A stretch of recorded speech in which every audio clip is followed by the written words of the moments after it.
Good morning, brave heroes, and welcome back to the channel. I am AmalgamAsh, and today I wanted to share with you a gift that my lovely wife, Shar, bought for me some time ago. I shared this in the Discord server when I first got it. I was too excited, and if you'd like to see stuff like this in advance of when I actually make video content about it, please join the Discord server. It's always linked in the description below. It's the AmalgamAsh ArQive, and I'd be very happy to see you there. You can lurk, we can talk HeroQuest, we can talk video game development, whatever you like.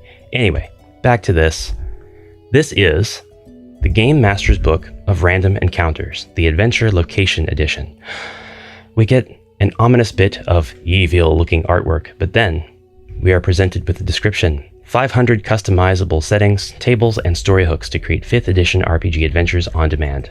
This book is by Jeff Ashworth, and it's really nice. I actually gave a peek of a few of the pages, but today I'd like to go over some of the content that's inside of it, and judging, of course, by the board on which I have laid the book, talk about how you might be able to use a resource like this to create adventures for your very own homebrew HeroQuest campaigns. So, let's dig in. First, to the back of the book. Hundreds of encounters, billions of possibilities. One of the most exciting elements of any 5th edition tabletop role-playing game. You'll realize quickly that they don't name names. They just tell you 5th edition role-playing games. Very clever. I really like the way that they did that.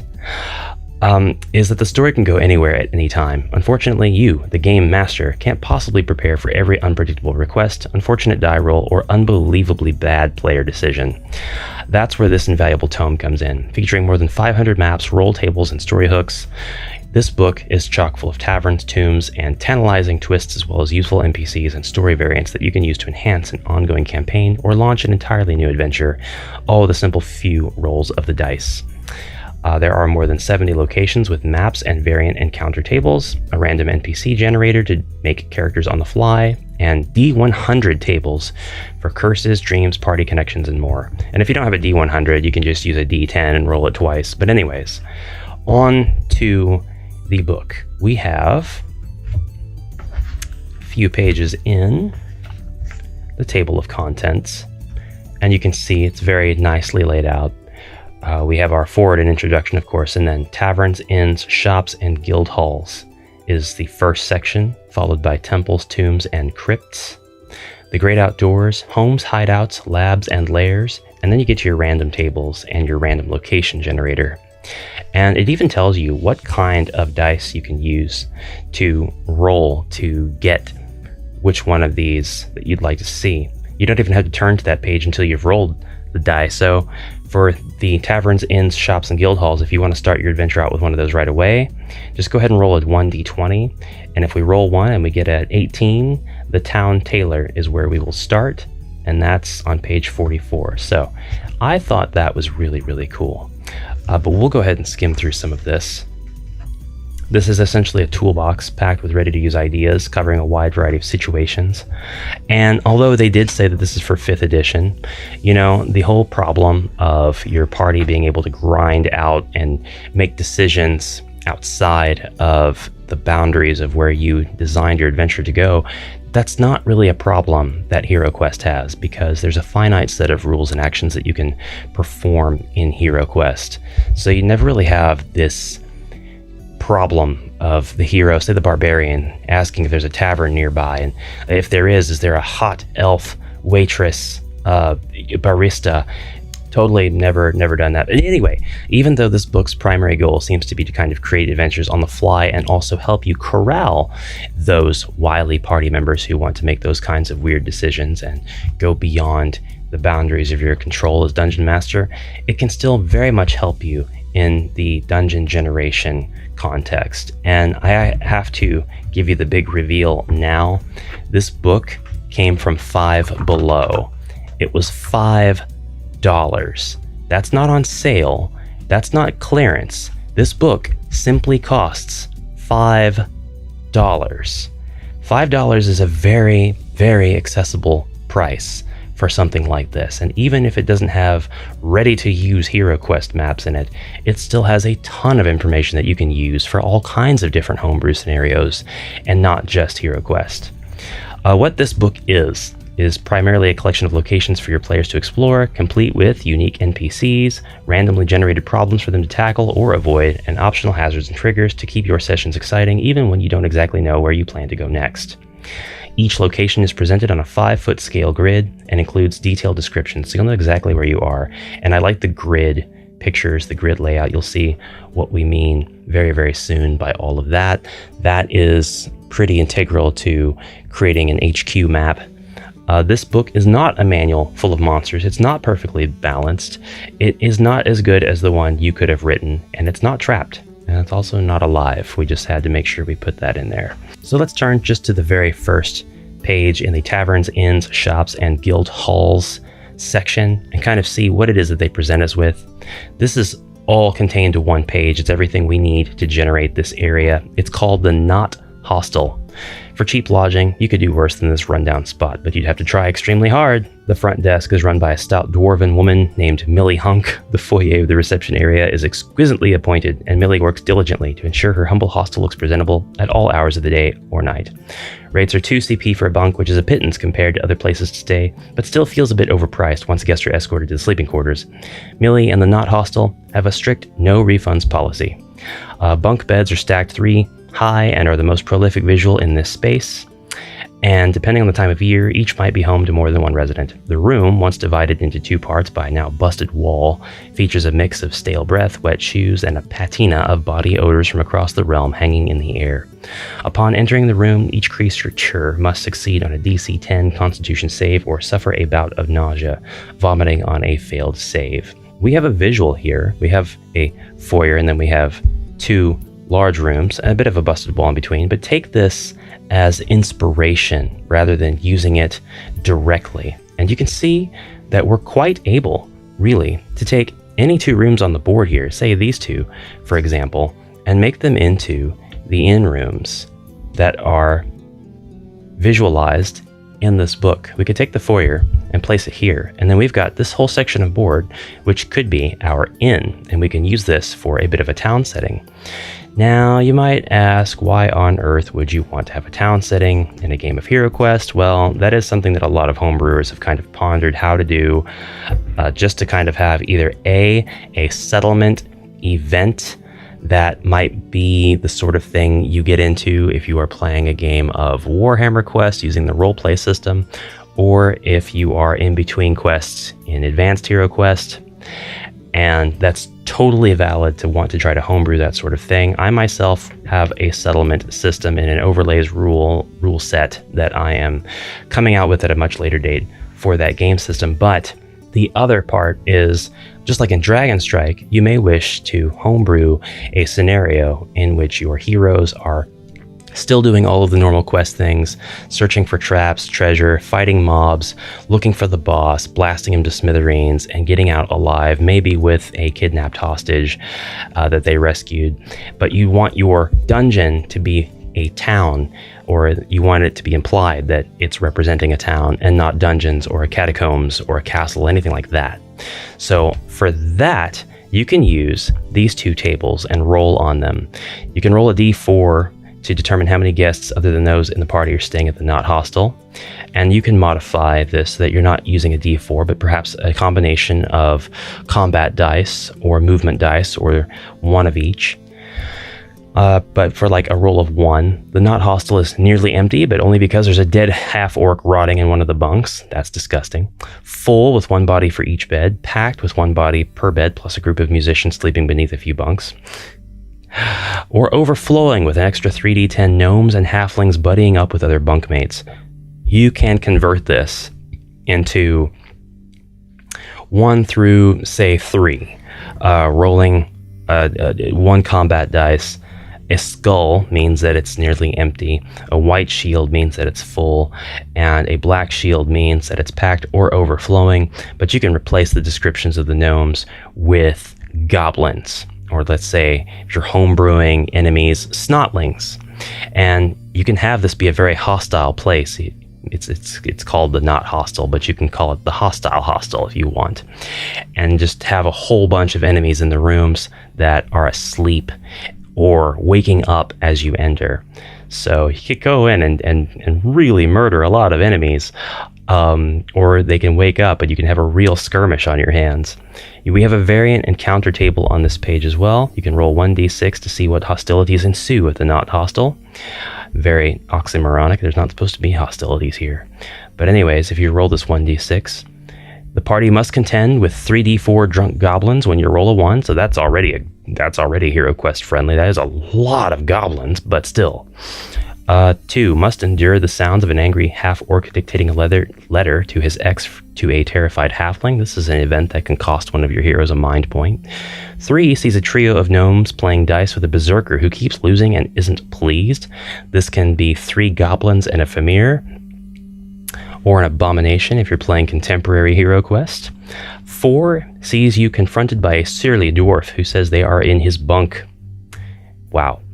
5, finds a hole in the floor from which scamper 3d4 swarms of rats. You can go ahead and place like one of those trapdoor tiles down in the space and have it lead somewhere else in the town. Just some ideas for you. 6, walks in on an all-out brawl between 2 gangs of 2d4 bugbears over who has to bunk with whom. Love that. Continuing on, we won't go into quite as much detail with some of these other ones. We just want to skim through. We have the 2 Doors Tavern here. Noon Fantasia, the original middleman, is the NPC of this place. There is a Battle Royale variant. There are random revels going on. Tonight's revels will be arm wrestling, dodging this ball, an ale guzzling contest, trivia of the obscure, giant boar taming, or a battle of instruments. That's a lot. That's a lot of inspiration that you can convert right now. And this tavern setting can be very much used using the different squared rooms the HeroQuest board already. If you have the mythic tier contents and you can set up with the tavern tile, which is in my new edition box, it's not with my classic because there never was a tavern tile for the classic, then you can set that down and really draw out the inspiration visually for your party to see. The Big Little Bar. This is another place that you could set up in your town. So you've got a bar and an inn already. The Wounded Rogue is a bar. And the Wounded Rogue Guild contracts. Here we have a setup for the party to be able to go on short quests that take place outside of the bar. You could do this. You could set up the bar, quote unquote, to be the center room of the HeroQuest board. And then you could have the objectives of these various side quests be branched out from the bar and taking place in all 4 corners of the board. For example, if we roll for appetizers, which are more like side quests for beginners, and we roll a 10, in the town square is a statue of a woman named Philomena Morgan. Philomena? Sorry. People think she's great, but she was actually the worst. Her granddaughter wishes for it to be defaced or destroyed. Bonus points and pay for style. 45 GP, triple if the job causes a major fuss. She would have hated that. You can have your characters go out and just destroy the statue, which has a bunch of defense dice, but no attack dice or anything, and just maybe 1 or 2 body points, however many you decide it should have. You can have your heroes take turns trying to attack it, and whoever destroys the statue can get that gold when they go back to the bar. And that would just be a really fun in-between quests way for the party to kind of wind down, engage in like a fun mini game, really low stakes adventure. Let's see, mains for the more experienced palette. If we rolled a 5 on this table, a soldier who spent 15 years in prison for desertion is ready to exercise revenge on the corrupt general who forced him out. 785 GP and access to rare and powerful military weaponry. This is something you'll have to use a little bit of imagination to convert. If it's me, he is going to be taking up a quadrant of the board. You'll be let out to go get him taken care of. You'll just have a really short quest. You'll run through the building, taking out, I don't know, bits and pieces of his militia, so probably mercenaries, to be honest, until you reach him. I'd probably put him in Chaos Guard, Chaos Warrior rather gear, and use a mini to represent him. But I would have him taken out, return back here, and I don't know that I'd give you 785 gold. I would probably give you something of worth. 785 is a lot for HeroQuest. I'd probably have to take that down maybe to, I don't know, a quarter of that. I wouldn't do a tenth. I wouldn't do 78 gold. That seems too little to kind of bother with. But you could still let your heroes check all the rooms for treasure and stuff. So there is that. Anyway, town scenarios in between quests. One way to kind of break things up and use this book. The Wide-Eyed Willow. This has a druid character. I really like that. We can go on and find the guild hall, meeting hall, and you can have a town hall and a storefront and a tavern and an inn all in the same town. You could use more than one of these at the same time. Look at this one. This one's already begging to be used for the southwest quadrant of the board or the entire west side of the board with the way that it's laid out. And we have some familiars here. If you roll 1d4, it can tell you exactly what those familiars are going to be, and you can convert these to HeroQuest monsters. Let's move on to the next section of the book. And this is temples, tombs, and crypts. This is a lot more friendly for anybody who wants to create an adventure, more like a quest for the heroes to go on. So you might have to explore a bit to see one that will let you sort of fit it into the world of HeroQuest without too much finagling, too much messing about. A lot of these are going to be really challenging to build and represent using the board and the tiles that you can get with HeroQuest. But something like this is definitely doable if you're willing to convert things liberally. So like for this, for example, I'd have your heroes start, I'd have your series of square rooms, so maybe along the top of the board. This here I wouldn't represent with a circle unless I was using the rotating room, so I would basically kind of shrink that down in scale. It wouldn't be so large, and I would have the rotating room come out here or south. And if I went south, this sort of diagonal array of pews would be ignored. I would actually have it be represented by perhaps this large room. So I would have to really bend some things into place, but this is still providing us with lore with which you can start the quest and provide context for why the adventurers would want to go here. The Great Outdoors is more suitable for when you want to have outdoor adventures, of course, and there are still great maps that you can fit into the board. We've got the Oakville Harbor House. This place is really, really cool because it's just several floors in a giant tree. That is a great setting for a HeroQuest quest, I think. I think you could probably get by with using only the green rooms and just have stairs and or doors that lead between each one and call them different floors and the like, with the base of the tree, of course, being where enemies await, or perhaps where you have to fight through a horde of enemies to even get in. The fishing pier, the Smuggler's Cove. I love that idea. I love the Smuggler's Cove. The low docks, the Water Rise Cavern. This is a good idea already because this has a bit of current, and we can go ahead and have a quest where the heroes have to navigate this water-filled cavern, and every turn a little bit of the current continues to advance into the cavern, and the heroes can't backtrack, so you still have to go forward and find your way to higher and higher ground while also getting the objective done. So these are just some of the homebrew rules that I would apply. Homes, hideouts, labs, and lairs. Simple, square, the panic room, traps and triggers, a trap table. This is the Magna Coil laboratory, and there are a lot of diagonal features here, but again, you can convert these to things that are more straightforward. You can absolutely use the southeast quadrant of the board in one of the rooms. It doesn't have to lead into this path like this. This can be the bottom corridor, and it has a door that would lead into this section, which would be placed slightly above. You can absolutely take these ideas and convert them. For $5, which this video is not sponsored, I'm just really, really happy that a resource like this exists at all. This is insanely useful. It's an insanely good value. And yeah, I absolutely plan to continue flipping through here and look for things that my adventurers might like to do on top of what I'm already doing, which is designing a roleplay system to be used in conjunction with HeroQuest for people who would like to have that.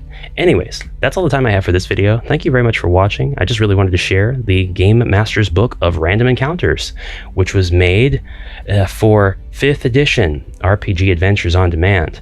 Now, if we think about this, HeroQuest has had several editions. Are we up to the 5th edition? Was this book made for HeroQuest? All right, thanks a lot for watching, Brave Adventurers. Comment whatever you like down below, and I will see you in the next video. Until then, have a great rest of your day. Bye for now.